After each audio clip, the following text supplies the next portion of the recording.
this video that you're watching right now, I'm going to show you exactly how I got 34,000 views at the Salt Lake Supercross rounds on the ads that I ran. To start things off, whenever you're running an ad, the first thing you have to do is decide what you want to do with the ad. What do you want to happen?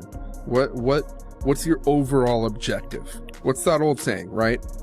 A failure to plan is a plan to fail, right? Something like that. The number one thing that I needed and Mystic Media needed going into the Salt Lake Supercross rounds was to get more riders to sign up to the Athelete Partnership Program. So, pretty simple, right? That's the objective. Get more riders to sign up to the program. Okay, now it gets a little bit more complicated because now I have to figure out, okay, how do I actually get riders to take time out of their busy day to actually hear what I have to say? And, you know, maybe I'm a little ashamed to admit it, maybe I'm not, but I decided that I was just going to bribe them.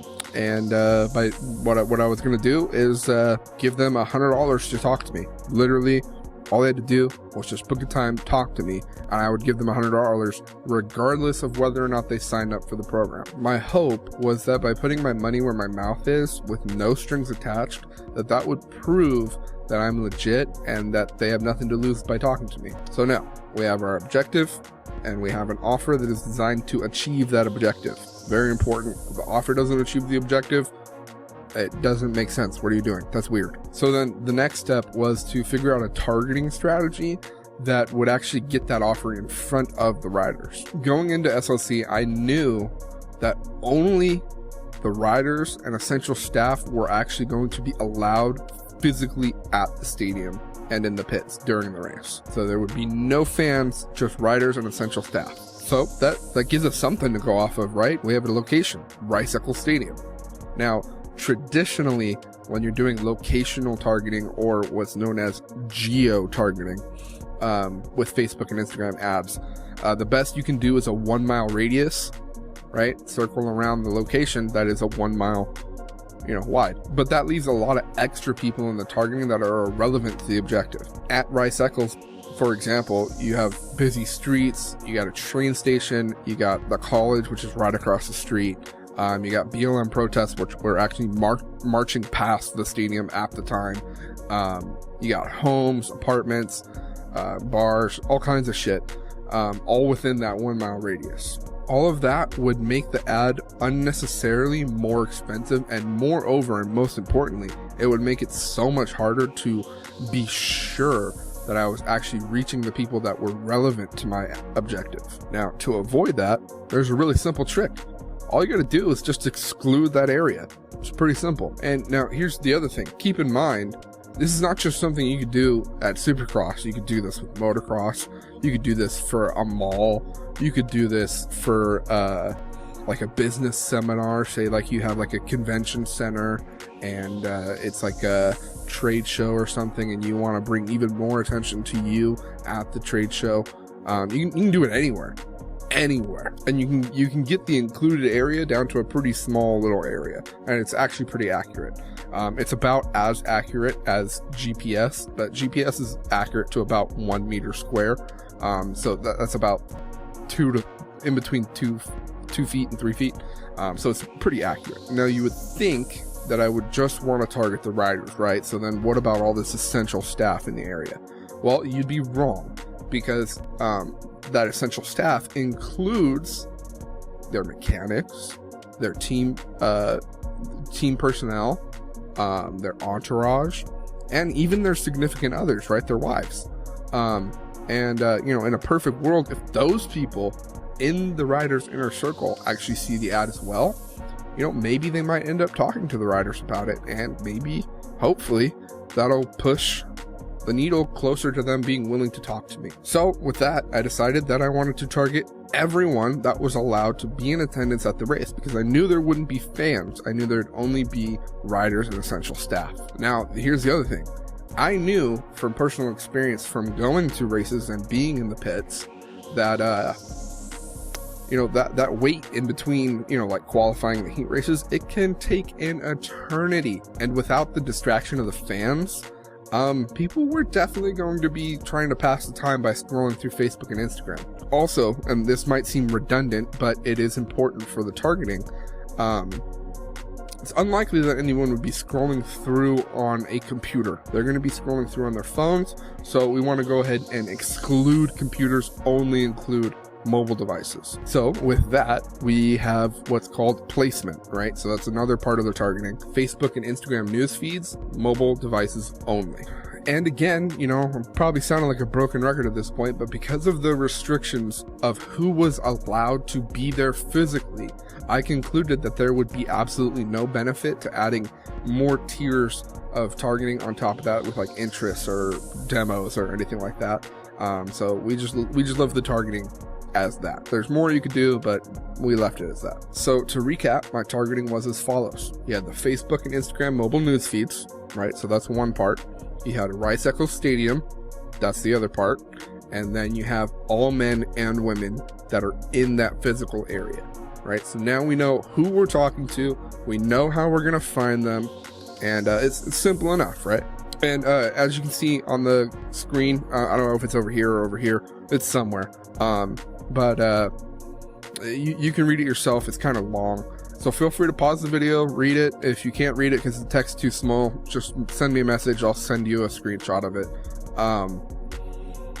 There was one problem though. Even though I had found the riders and I knew that the ad was going to get in front of them, I also knew that they were not likely to sign up to talk to me at that point. This was for a few reasons. Number one, bored as they might be between the races, they are still very preoccupied thinking about the race. And, you know, let's be honest, Supercross racers are not necessarily known for their ability to focus on multiple things at once. Hey, I did not say ADHD. Okay, I didn't say it, but we know you were thinking it. Okay, anyways, moving on. Number two. To be honest, I was fairly certain that no one knew who I was in the industry at this point. Let's just be candid about it. I'm a nobody in the industry. I don't have any contacts. No one knows me. And I knew that no one knew about Mystic Media or the Athlete Partnership Program.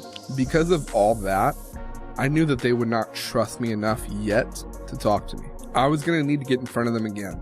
But this time, I needed to find them on their days off when they were away from racing. I mean, I know they're pretty busy frolicking through the hills of, you know, Salt Lake City, mountain biking and whatnot.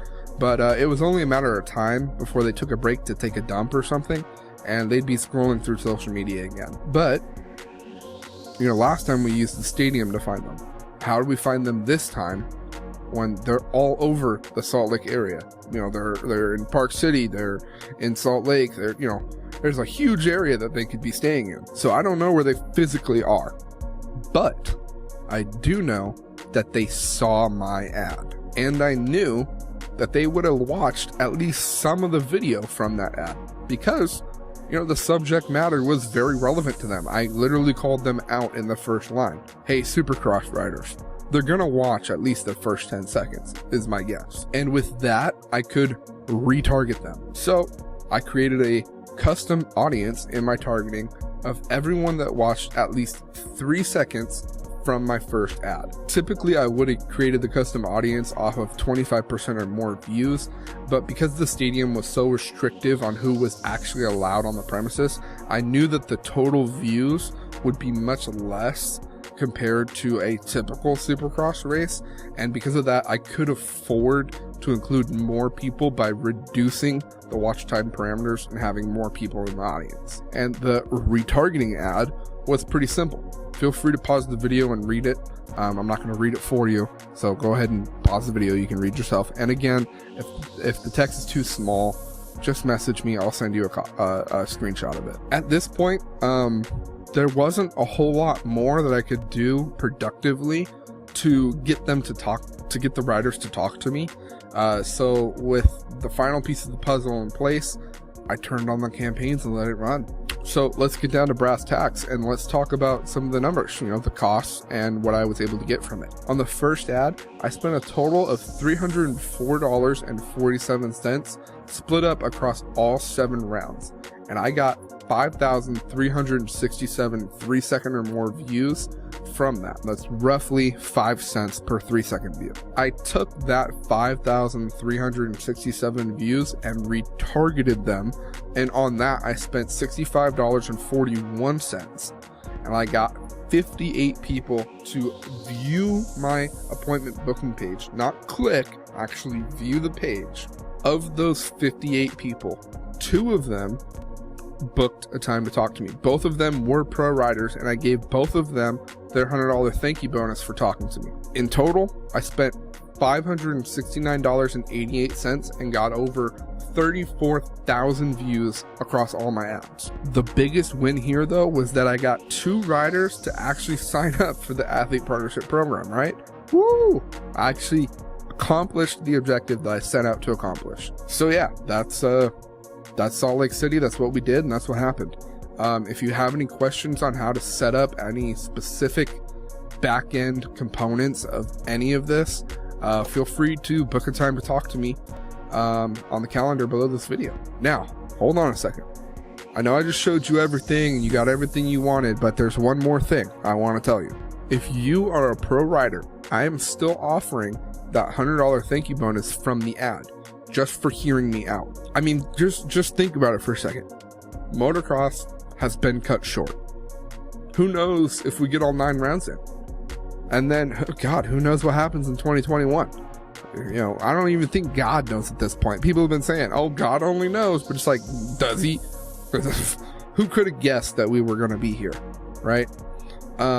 So why not just take 30 minutes of your time to talk to me and, you know, make an easy $100? You know, normally you'd have to do some pretty unsavory things to make that much money in that short of a time. Hey, whoa, I'm talking about that nasty. I'm just talking about being a lawyer. God. Anyways, that's it. If you're a pro rider, click under this video, pick a time to talk to me, and I'll give you $100 for hearing me out. I want to thank you for your time today. It's always a pleasure to get to talk to you and share with you the things that I've learned and the things that I've been able to do. I hope it helps you. I hope that we just all work together to grow this great industry that we love so much. So thank you again. I hope to hear from you soon. Well, that's it. I don't know what else you want. I don't know why you're still here. You can turn this video off now. I really don't have anything else to say. So yeah, bye.